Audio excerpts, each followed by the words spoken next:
ഇന്നലത്തെ എപ്പിസോഡ് വന്നതിന് ശേഷം നമ്മുടെ റോക്കി ബായി ചിലപ്പോൾ വരാനുള്ള എല്ലാ സാധ്യതയും ഞാൻ കാണുന്നുണ്ട്. ഈ കൈ കൊണ്ടാണ് ഞാൻ സിജോയെ ഇടിച്ചത്, ഈ കൈ ആവശ്യമുള്ളവർ എന്നെ സമീപിക്കുക, 1,00,00,000 രൂപ തന്നാൽ ഞാനിത് മുറിച്ചു തരും എന്നൊക്കെ പറഞ്ഞുകൊണ്ട് ചിലപ്പോൾ റോക്കി ബായി വരും. വേറൊന്നും കൊണ്ടല്ല, റോക്കി ഇടിച്ചപ്പോൾ വലിയ ആക്ഷൻസ് ഒക്കെ എടുത്തു.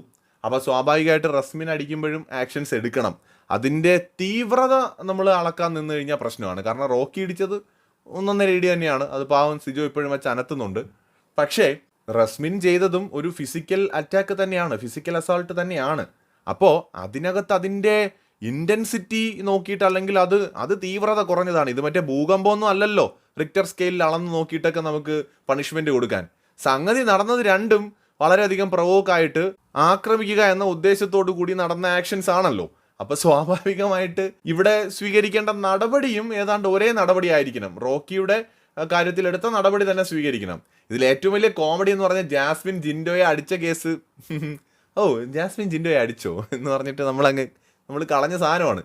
അപ്പം അങ്ങനെയുണ്ട് ഇവിടെ. ഇത് തിരിച്ച് ജാസ്മിനെ ജിൻഡോയാണ് അടിച്ചെങ്കിൽ, ഞാൻ മുമ്പും ഒരു വീഡിയോ പറഞ്ഞ പോലെ ഇപ്പോൾ മറ്റേ TV-യുടെ മുമ്പേ ഇരുന്ന് ലൈവും കണ്ട് ജിൻഡോ കപ്പലണ്ടി കുറച്ചുകൊണ്ടിരുന്നല്ലേ വീട്ടിൽ. അപ്പോൾ അത് അങ്ങനെ ജാസ്മിൻ അടിച്ചതുകൊണ്ട് അതങ്ങ് കളഞ്ഞു. അതുപോലെ ഇവിടെ റസ്മിൻ അടിച്ചതുകൊണ്ട് അത് കാണിക്കുകയും വേണ്ട, ആക്ഷൻസും അത്ര വലുതായിട്ടൊന്നും വേണ്ട. മറിച്ച് ഇത് റോക്കിയാണ് ചെയ്തെങ്കിൽ, അല്ലെങ്കിൽ ജിൻഡോ ആണ് ചെയ്തെങ്കിൽ ഉറപ്പായിട്ട് ഇപ്പോൾ റോക്കി പോയി കഴിഞ്ഞു, അതുപോലെ ജിൻഡോയും പോവും.